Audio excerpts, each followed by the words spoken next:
जीवन नाम ही संघर्ष का है, बाधाओं से जूझना ही जीवन है। जो बाधाओं से घबराते हैं और उनसे जूझने की अपेक्षा घबरा कर साहस छोड़ देते हैं, ऐसे उत्साहहीन व्यक्ति जीवन में कभी भी उन्नति नहीं कर सकते।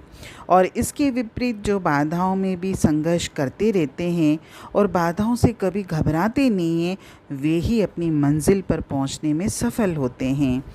मार्ग में कठिनाइयाँ हैं, बाधाएं हैं, इसलिए हमें इस कार्य को छोड़ देना चाहिए।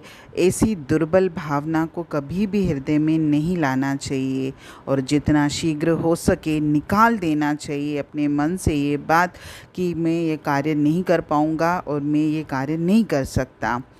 जो व्यक्ति कठिनाइयों से जूझने की अपेक्षा उनसे भागता है, तो इसका मूल कारण ये है कि उस मनुष्य में आत्मविश्वास की कमी है। ऐसा मनुष्य पुरुषार्थ करने की अपेक्षा सदैव अपने भाग्य को ही कोसता रहता है।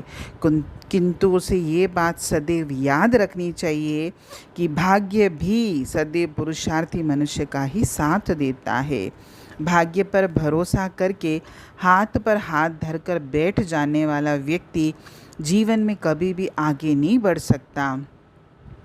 वह दूसरों को उन्नति करते देखकर सदैव ईर्ष्या द्वेष की अग्नि में ही जलता रहता है और दुखी और परेशान होता रहता है।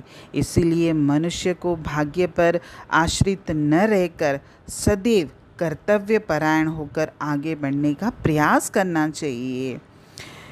पुरुषार्थी मनुष्य सर्वत्र प्रतिष्ठा पाता है, क्योंकि भाग्य भी सदैव पुरुषार्थी मनुष्य का ही साथ देता है।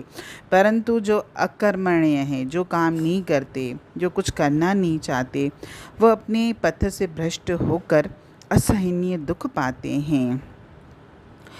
कर्म से सब कुछ मिल सकता है, लेकिन भाग्य के भरोसे निकम्मा बैठे रहने वाले को कुछ भी नहीं मिलता। कायर व्यक्ति के मन की ये एक भावना है और वो व्यक्ति ये सोचता है कि मेरे भाग्य में ये नहीं लिखा तो मेरे को ये नहीं मिलेगा। लेकिन पुरुषार्थी मनुष्य जो होता है सदैव ये विचार करके आगे बढ़ता है कि मेरे कर्म में अगर इतनी शक्ति होगी तो भाग्य को भी झुकना पड़ेगा। सृष्टि ने मानव को कर्म करने में स्वतंत्रता प्रदान की है। अपने कर्म कौशल से वह मनुष्य जो कुछ भी करना चाहे कर सकता है। ईश्वर अंश जीव को प्रभु ने सर्वशक्तिमान बनाया है। यद्यपि मनुष्य अपने परमात्मा से बिछड़ा हुआ है, परंतु फिर भी वह तो है तो उसी का अंश, और उसी का अंशी होने के नाते हर मनुष्य में परमात्मा के गुण और शक्तियाँ विद्यमान हैं। इसलिए प्रत्येक मनुष्य को अपनी इन शक्तियों का सदुपयोग करना चाहिए, और जो भी इन शक्तियों का उपयोग नहीं करते वो अपनी शक्तियों को भूले हुए हैं, और जिन्होंने इन शक्तियों का उपयोग किया है वो आगे बढ़ गए हैं। इन शक्तियों को सांसारिक पदार्थों, ऐश्वर्य भोगों या धन संपत्ति कमाने में ही नहीं लगाना है, बल्कि हमको इन शक्तियों का पूरा लाभ उठाना है। और परमात्मा ने जिस उद्देश्य के लिए मुझे मनुष्य जन्म प्रदान किया है, मुझे उस लक्ष्य को भी प्राप्त करना है। जिस तरह सूर्य की किरणों में गर्मी होती है, परंतु क्या वह गर्मी किसी वस्तु को जलाने की शक्ति रखती है? नहीं। लेकिन वो शीशे द्वारा अगर उन किरणों को यदि एक बिंदु पर एकत्र कर दिया जाए तो उन किरणों में इतनी शक्ति उत्पन्न हो जाती है कि उसके द्वारा किसी वस्तु को भी जलाया जा सकता है।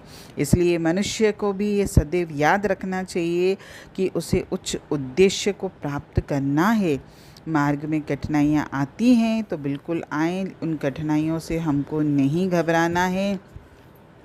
चाहे वो संसार का रास्ता हो या आध्यात्म का रास्ता, मार्ग में कठिनाइयाँ आएंगी, परेशानियाँ आएंगी, लेकिन हमको साहसपूर्वक इन परेशानियों का, इन कठिनाइयों का सामना करना है और संसार में अच्छे से जीवन जीते हुए इस संसार में आने के अपने लक्ष्य को भी प्राप्त करना है। हरि ओम।